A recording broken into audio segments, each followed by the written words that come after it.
Welcome to Human Risk, a podcast dedicated to the understanding of human behaviour as a risk. Here's your host, Christian Hunt. Hello and welcome back to the Human Risk podcast. This episode contains the second half of a discussion between Paul Craven and Gerald Ashley. If you're wondering who Paul and Gerald are, it means you haven't yet listened to the previous episode, which was the first half of their conversation. I highly recommend listening to that first before you listen to this one, but you don't have to.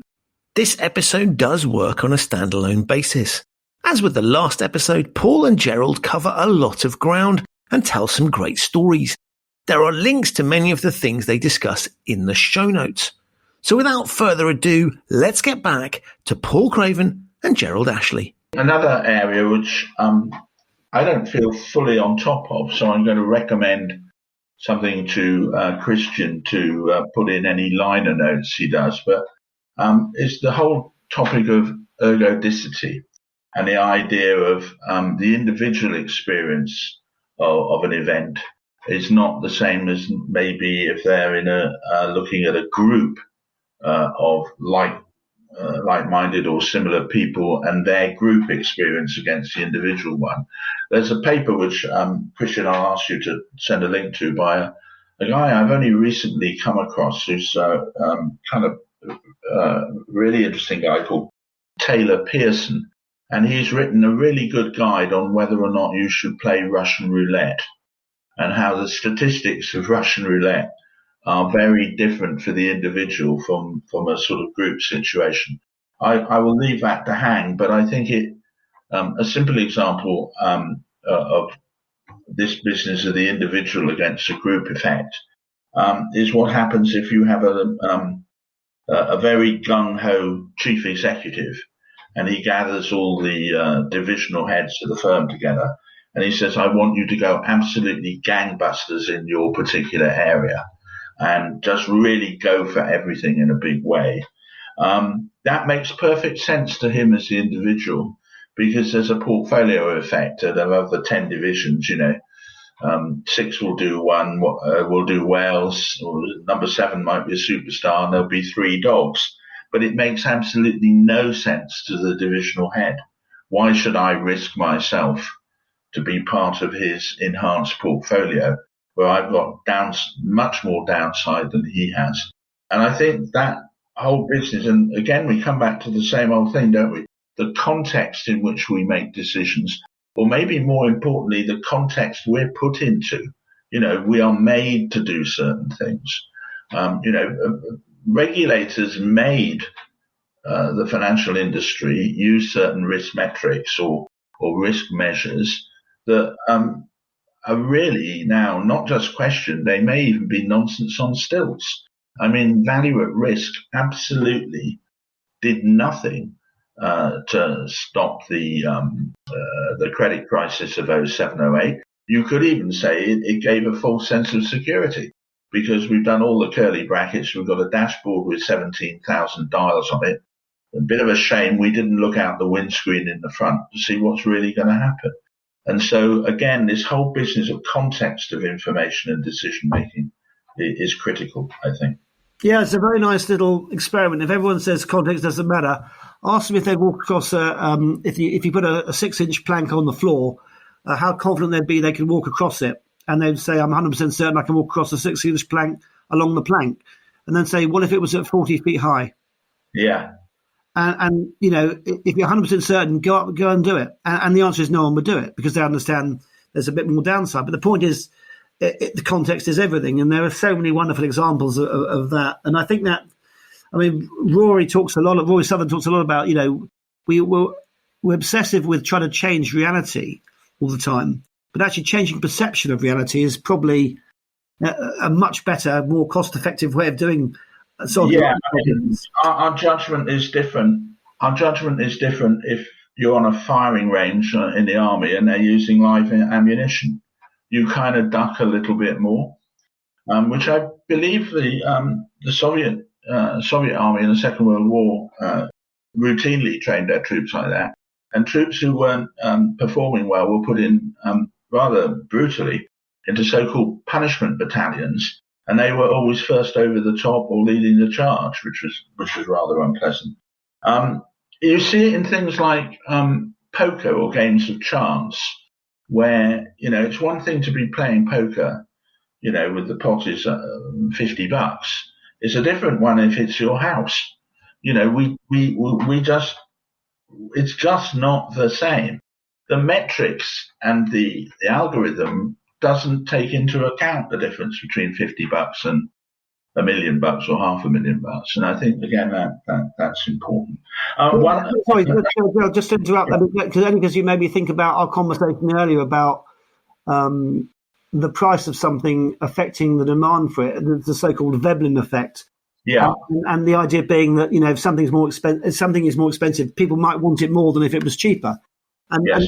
and you probably heard it, but there's a story, and it sounds apocryphal, it probably is, but to me, I can't believe it's not true, about someone that wanted to get rid of their freezer. And it was a pretty good freezer, it was still working. And they left it outside their house saying, "Free, please anybody take it." And no one took it. And then he changed his tactics, and the following day, no one took it. He wrote, "For sale, £100." And within a few minutes, it was stolen. Yes. Brilliant. Brilliant. I mean, by the way, there are historical examples of that happening. And you may probably know, before Julius Caesar became very famous, he was kidnapped by some Sicilian pirates. Yes. And they were going to ransom him. And he said, "What the fuck do you think you're doing? I'm worth more than that. I demand that you increase it from 20 to 50 talents of silver." And sure enough, he was paid. And of course, by being paid for the 50, it made him much more famous when he got back to Rome.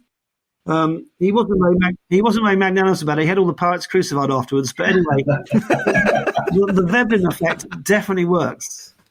Yeah, I mean, I think I think this is all part of, or versions of, flogging the Eiffel Tower. If it, we kind of, somewhere in our backgrounds of our minds, we think, if it looks like a duck and it quacks like a duck, it must be a duck. Maybe not. Again, it's about whether you can hide your con in the average expectation, and you stay away from the extremes. So, when you don't want to be noticed. A book, again, no commission for me, but I like this guy as an author, and I've met him a couple of times. He's an American scientist called John Allen Paulus. He's a mathematician. He's written a series of books. There's a really good one on a mathematician reads a newspaper, and it's absolutely crucifies with real examples the misuse of statistics in the American press over the years, which continues to go on. And another very good one in the genre by him is about how we misuse and misunderstand stock market information or investment information in general. So I would recommend both of those books. If he does listen in, and I'll send him a link, he can owe me a beer. Talking of context, there's a Jewish folklore story which I've always liked, which is about the rich man who accused a poor man of stealing the smell of the meat he was cooking, just stealing the smell. And so they both went to the rabbi, who said to the poor man, "Look, give me some coins." So this poor man gave the rabbi some coins, and the rabbi just shook the poor man's coins together so the rich man could hear them. And he said, "Now you've been paid." Oh, brilliant. Absolutely brilliant. I do like that. Context is everything. Yeah, no, I think that's good. Getting away from averages and extremes, I did give myself a little aid memoir here to mention this issue of the difference between journeys and destinations. And this again comes up from Paul's experience in finance and mine. I think of him as a mere boy, as he started in the 80s. I started in the 70s. I was, of course, a child genius when I started in the markets. But the thing about investment is people talk a lot about the destination. They talk a lot about, this fund will make you 6%, 7% a year, or it's got an income stream of so and so, or now's the time to pile into tech stocks because they've done very well. And we always talk about destinations. We don't often talk about what the journey's like. And a good example, and again, people who got nothing better to do or lack a social life can look at some of the past share price charts. A good example is Amazon. You see these absurd comments, or sometimes they're parts of advertisements, saying if you had bought Amazon in 1998 and you still had it, you'd have almost as much money as Mr. Bezos, more money than God. Well, that's true, but it neatly avoids the problem. That's the destination, but it neatly avoids the small problem of the journey, where there are peak to trough declines in Amazon's share price of some 90% during that period. There was a period of time, I don't remember the exact date, it's obviously around the dot-com bust, it's either 2000 or 01, where the Amazon share price just fell off a cliff because everything had been very hyped up. It actually turned out to be one of the outliers, again, one of the extremes, not in the average, that turned out to do very well. And so we can construct these little stories that say, oh, if only I'd put $1,000 into Microsoft in 1976 when Bill Gates, looked like the ultimate geek, how much would my $1,000 be worth now? Well, he still looks like the absolute geek, but not many people have been on the journey all the way. And so please be very, very careful when back-slicing or back-fitting these sort of ideas. We talk about destinations, but it can be tough. The journeys can be tough, and they shake a lot of people out. And I think, Paul, you may want to comment on this, but I think investment managers who are very good spend a lot of time thinking about whether their journey to the destination is, are they on the right course? Back to your sextant. Yeah, I mean, the other thing to remember is that we often confuse process with outcome. And one of the things that I've been involved with recently, a company called Behavior Lab, are very good at this, helping their clients, is you can have some performance numbers at the end of a time period, let's call it 3 or 5 years or whatever it may be, and they can be, they can be good or bad. The interesting thing is, it's dangerous if you just assume automatically that because they're bad, the fund manager isn't skillful, or because they're good, the fund manager is skillful. Yeah. Because there's no sense of the process that got into it. And frankly, 3 or 5 years it's a reasonably long period, but it's probably not long enough to establish whether someone is genuinely skillful and will continue doing the same thing for the next 15 or 20 years. And so in that sense, the journey versus the destination. So one thing that I think, if you're interested in behavioral science from a financial point of view, you have to do is to understand the process much better, because there is a lot of randomness in the ultimate outcome over the short term. I would argue, based on my experience, that over the long term, skill does come through and does shine through. And the secret, I think, is to pick up in the process early on from that, which are the skillful bits and which are the bits that, the bad bits you need to reduce or mitigate, and which are the good bits you need to enhance. And again, by studying, say, an investor's trading pattern, when do they buy, when do they sell, and how do they tinker with it, it is fascinating. But that's the bit that never gets seen. You only see the end number. But if you really want to improve your performance, then you have to understand your process. And the best way to understand your process here, and I'll go back to where we started, is data. Because data can be, but notice how I'm using data as a means to an end, not as an end in itself. And we were talking about it, I think, before we went on air, the Sherlock Holmes quote from The Adventure of the Copper Beeches, data, data, data, I can't make bricks without clay, said Sherlock Holmes. And the idea being, I think that's how I would see data, as being, building blocks to something that's better, to what you call the destination. It's part of the journey, if you like, to change metaphor. Yeah. But it's not the end in itself. And I think that's where it's really helpful. So that's my thoughts on that, certainly when I look at the investment management industry. I think another area to think about is jumping around, but I think it's another sort of insight from a different discipline, is in physics and the concept of phase transitions. Why is it what looks to be a very stable set of parameters or environment suddenly changes to something quite different? A really simple example of this is if you put a a glass of water on a table and you start to tip it, actually it doesn't need to have the water in. I'm over complicating the issue for you there. Just put a glass or anything on a table and you start to lift the table. At some point it is stable and it stays stuck to the point. And then at some point it suddenly starts sliding. And the so-called stick shift problem in engineering. Why is something very stable and then suddenly shifts to a new phase, or a so-called phase transition? Now, I think this is a particular problem in making decisions. Sometimes things are are just genuinely new and different, and all that you've learnt in the past and all that you've looked in the past is not much help to the future. Again, if somebody to look up and talk a little bit about or investigate is a Danish scientist who died a number of years ago called Per Bak, that's B-A-K, and he spent a lot of his time looking at sand piles.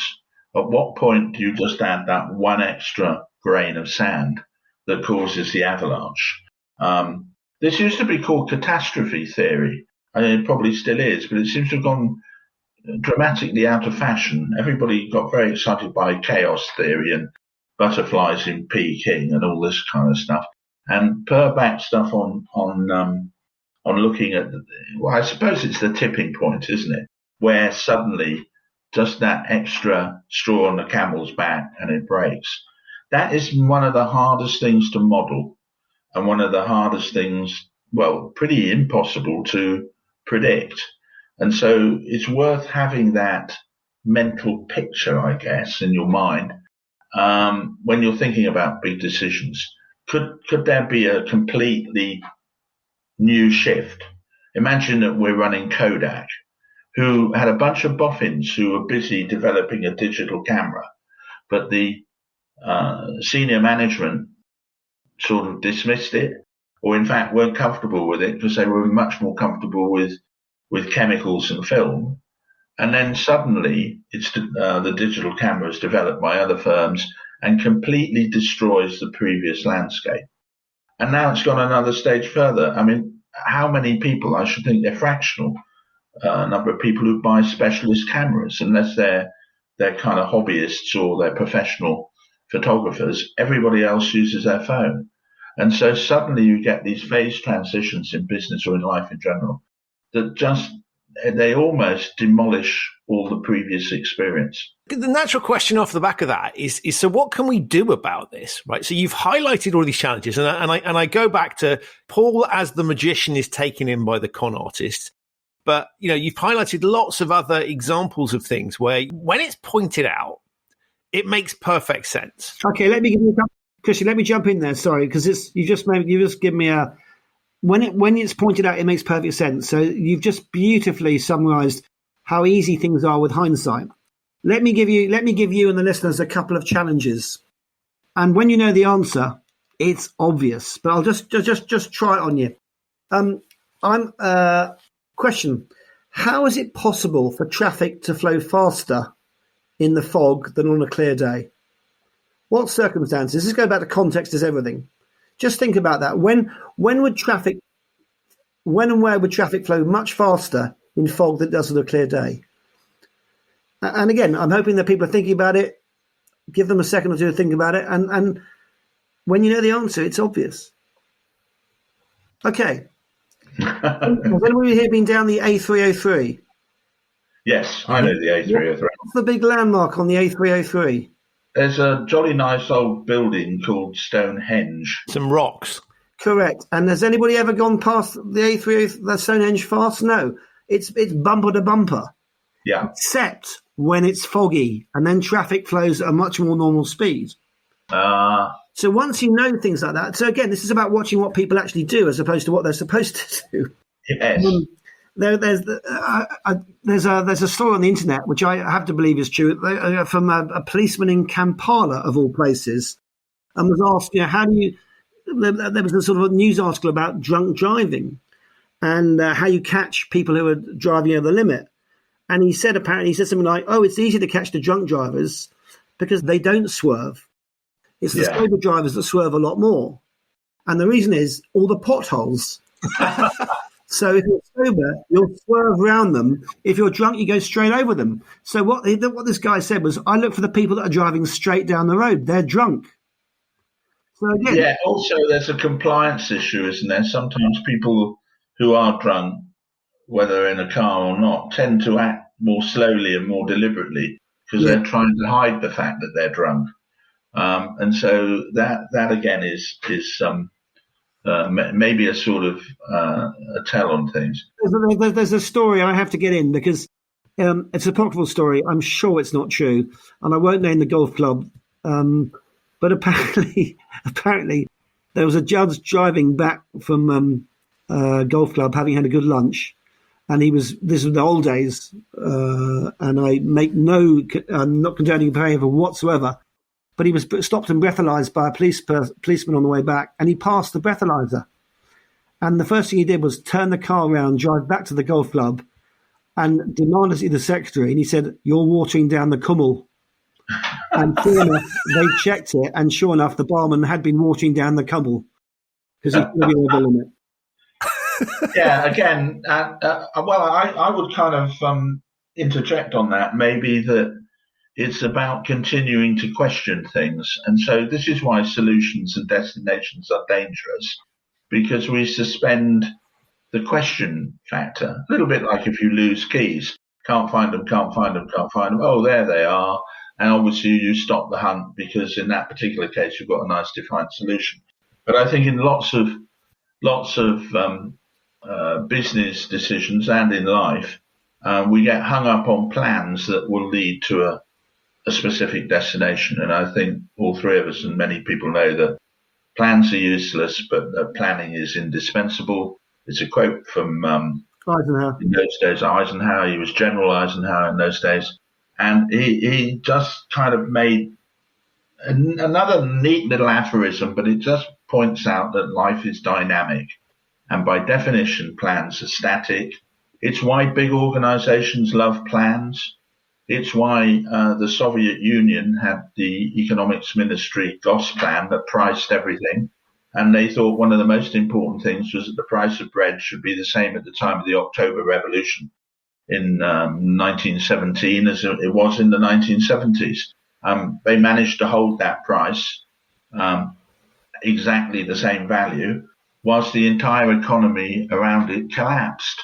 As one famous diplomat, I think it was an American diplomat, said about Soviet Union to a colleague when they were posted there, welcome to Upper Volta, where we happen to have intercontinental ballistic missiles. It essentially became a prehistoric economy because they tried to fix everything.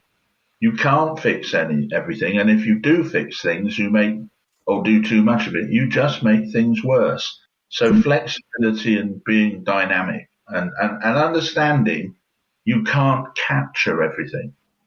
Do you know the story about from the old Soviet Union about the black markets in dud burnt out light bulbs? No, I don't know that one. Okay, well, if I remember correctly, obviously it was in the scarcity driven economy that it was, there was a market in dud burnt out light bulbs, and it was a big market, and let me tell you why, because you could get light bulbs, working light bulbs, but they weren't really available for ordinary consumers, but you could get them for state-sponsored activities. So the market worked like this. So remember, you couldn't get them as a consumer, but you could get them for your sort of state-owned, your state business you worked with. So what would happen was there would be an entrepreneur, and normally they'd be sort of located in a shack on the edge of Moscow, who would sell burnt-out light bulbs to those queuing up, and they were queuing up in droves to buy these burnt-out light bulbs. The individual purchaser would then take the burnt-out light bulb to his or her place of work and replace the functioning bulb at work with a dud. He would then take the functioning light bulb home, whilst the burnt-out bulb was at the office or factory, could then be replaced with a new functioning bulb. And here's the best bit. The maintenance person of the office or factory would then take the dud bulb and sell it back to the entrepreneur. Oh, fantastic. So the whole thing gets repeated and recycled. And again, so that's why there's a market in dubbed light bulbs all the old days. This is well, I love that story, and I think it's just absolutely sort of illustrates in spades the law of unintended consequences when you try to have such a top-down way of doing things. And I think this is part of the modern age, is the battle. People talk about there are cultural wars and there's left versus right and all the rest of it. I think the really big battle of ideas is between top-down and bottom-up. And neither is entirely correct. And like lots of things in life, there's some sort of sliding scale in between where it may make sense to have top-down. You think of things like security and defense. You don't particularly want it up to individuals to start, trying to organize their own nuclear weapons programs, if they were able to do it. Equally, there are many things that probably work well from being bottom up, entrepreneurial stuff, creativity, new ideas. I'm reminded of the story of, again, it'll be apocryphal, and all best stories are apocryphal, of the American university that decided to institute a new form of graduation ceremony, and it gave all the details on the notice board. And the final sentence was, "This tradition will start from now." Well, that is top down on steroids. So again, back to our main theme. This is all about everything's kind of grey, everything's slightly in the middle, everything around is dynamic and moving, not in a linear way. Things pop up when you least expect it. And so I think the question you asked many moons back, Christian, was what do we do about all of this? And I think the answer is kind of a bit bland and maybe a bit trite even, but you really do have to keep questioning everything all the time. And importantly, question yourself and the people around you. So don't let the answer be the destination and give up because you've solved everything. Everything's fluid and dynamic, and you have to approach it in that manner. You've been recommending books, Gerald. I'll throw out one because it's a nice segue from what you last said about top down versus bottom up. And I certainly agree with you. You a combination of both. And the problem comes with people who get quite tribal. They think it's only one or the other. But if you want a book recommendation, I would strongly recommend Matt Ridley, the author, on this, because he's done two in particular. One is called The Evolution of Everything, How Small Changes Transform Our World. And then more recently, he's written one called How Innovation Works. Yeah. And again, listen, I can't possibly do justice to those two books with a few sentences, beyond saying that one of the principles that he espouses and shows quite well is that a lot of human progress, and this could be in the areas of philosophy, science, art. I mean, you name the discipline. It's more bottom up than top down. You can't ignore the top down. It does, but it's all bottom up. And there's a quote I saw of his the other day, which I read in one of his books, and then the quote goes, "In harmonization lies stagnation. Innovation comes from variety." Now, if you think about it, one of the principles of top-down management is to try and harmonize things. That's typically what top-down folks, institutions, bureaucratic organizations, supranational bodies try and do, is harmonize things.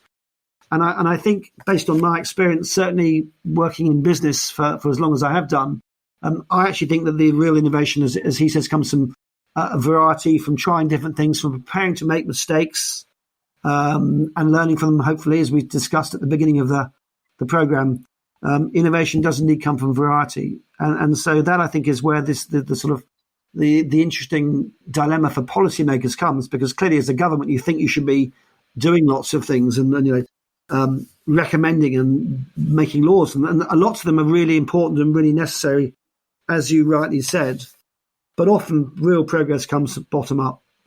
Yeah, I think that's right. And I think if you look at evolutionary theory, species die out when they're perfectly efficient. People don't like to be reminded that we are from a long chain of mutations, which really means copying errors. The three of us here today simply because there were mistakes made in the past. and we're the best that has come up so far. And so trying to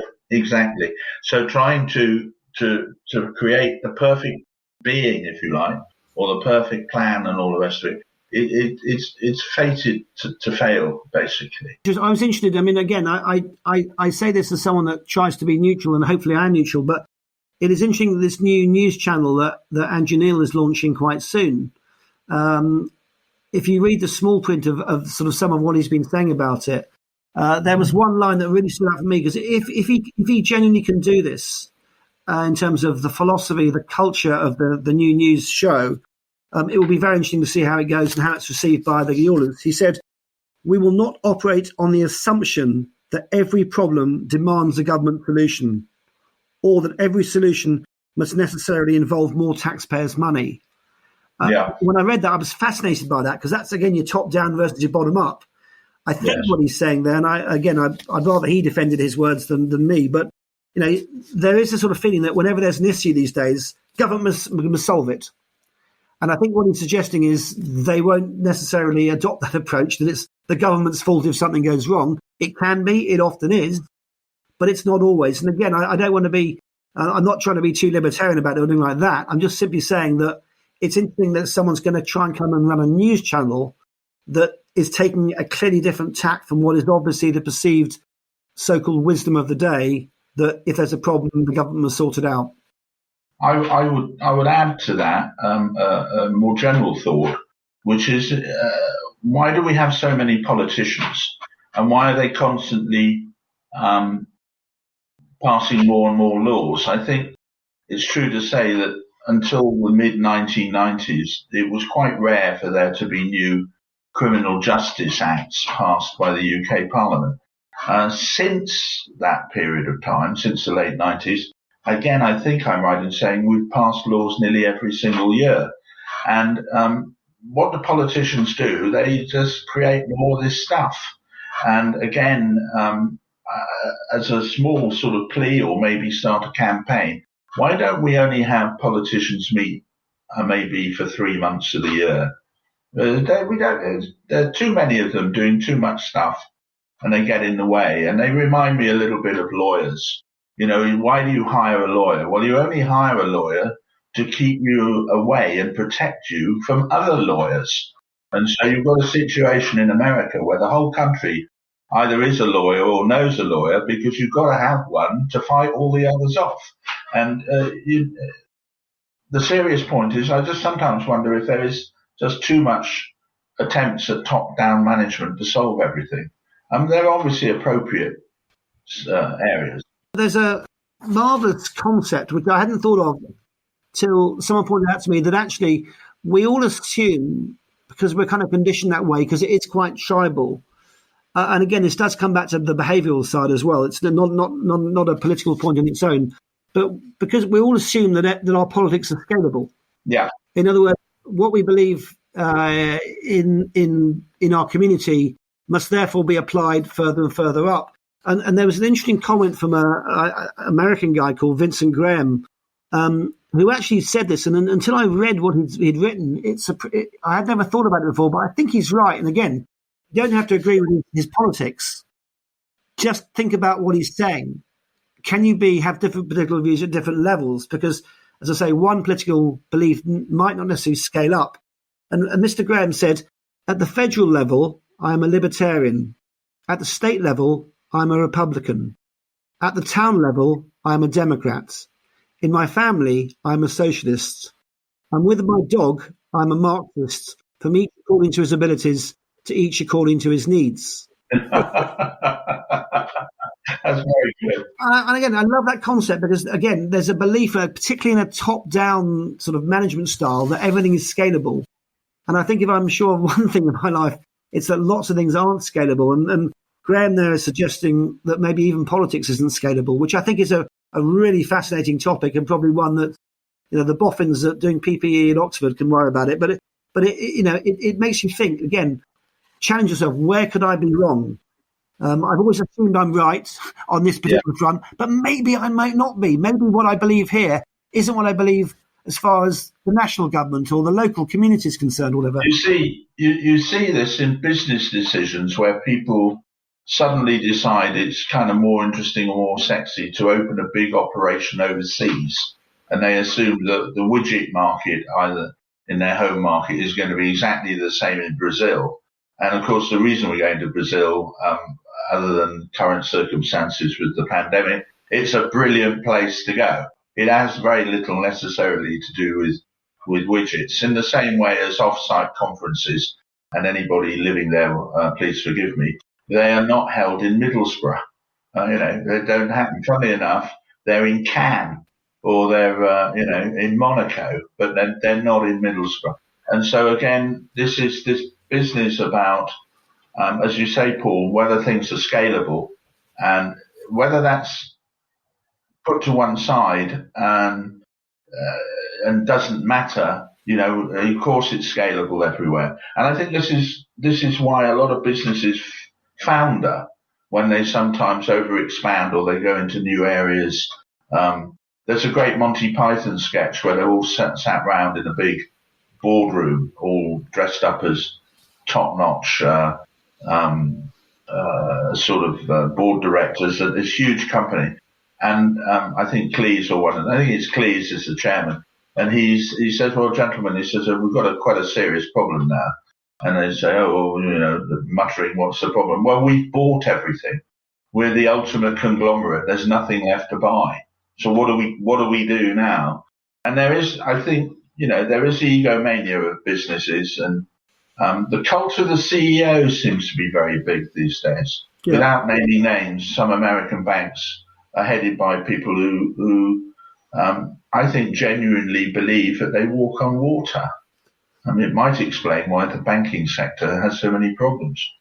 You quoted Eisenhower earlier about planning. I have to say that I have a preferred quote from Eisenhower, which ties in with what you said just then.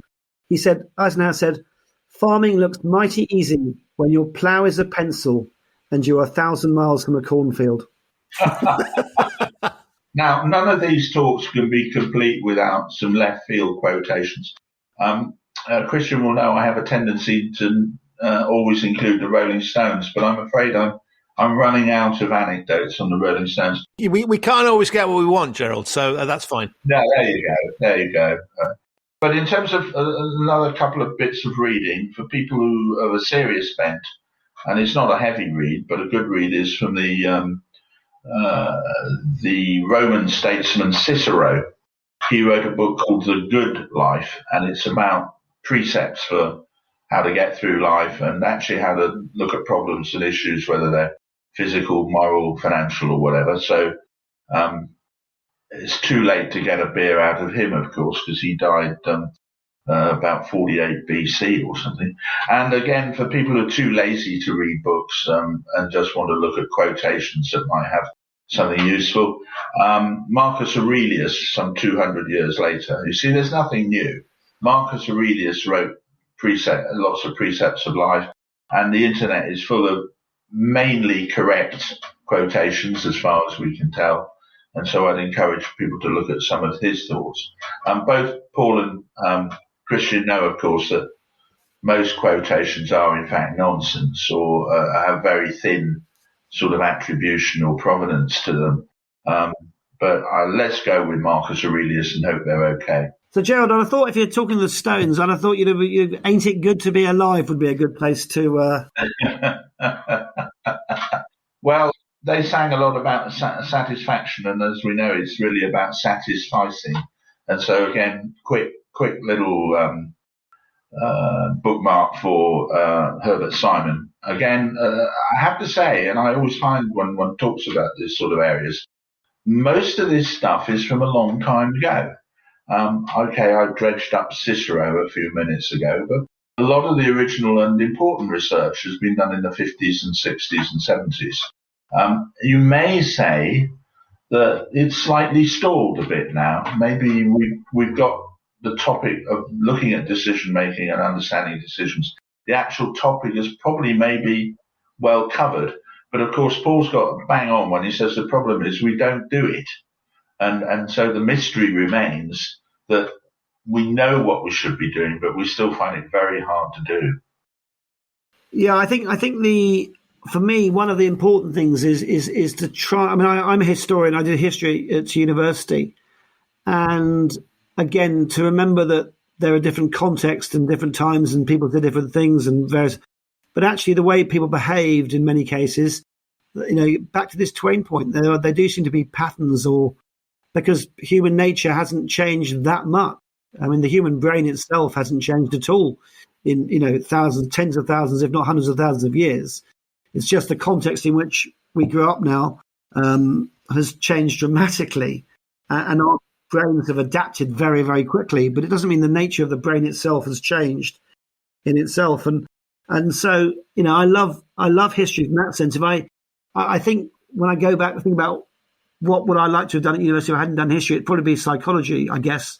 But I'm guessing the history is the closest thing you can do to it in terms of you are studying patterns and human behaviour and everything else, and trying to make sense of a lot of jumbled facts and figures. And I remember my late Uncle Richard said to me when I was in my last year at university, he said, "Come on, you silly old sod, what are you going to do when you leave university?" And I said, "Richie, I don't know."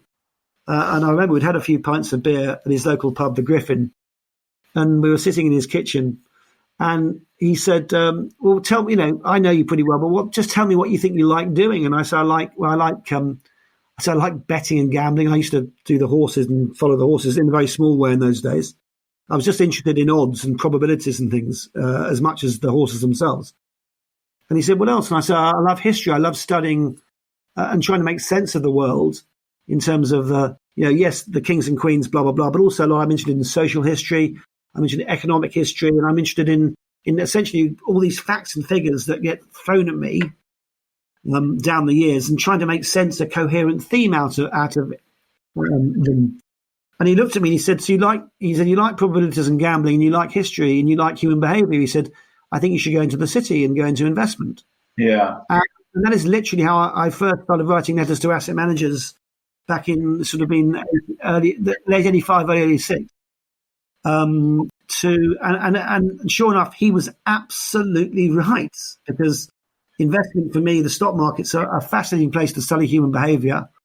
We didn't have behavioural science, as it was called in those days, but by the sort of 2000s, if you like, I became so interested in how the whole thing could be helpful, and how it wasn't, understanding a company, valuations, dividends, profits, earnings, management, all the good stuff, all necessary. I think you've got a fairly common experience. I think of people in finance. I think that sort of Venn diagram of history and playing with horses in a minor sort of way, or as you say, looking at odds and probabilities. I think you find quite a lot of people fit into that shape. You prompted, whilst talking this, we kind of prompt one another. I hadn't thought to recommend this book, but here's another book I think is quite interesting. And this is away from finance. It's really looking at geopolitics, the whole, how the tectonic plates of global politics at work. And it's a book called Prisoners of Geography by Tim Marshall, who's a UK journalist. It's a quick run round the houses of, why, in the nicest possible way, Germany is always a problem. It's just a problem from a physical point of view. Why Russia's always worried about the area that is currently the Ukraine, because in the gentlest possible way, it's a fantastic tank driving country. Why is Africa finding it so difficult to expand economically? Well, there are very few deep water ports on the entire continent. So I think, again, this may be for just general interest, but for listeners.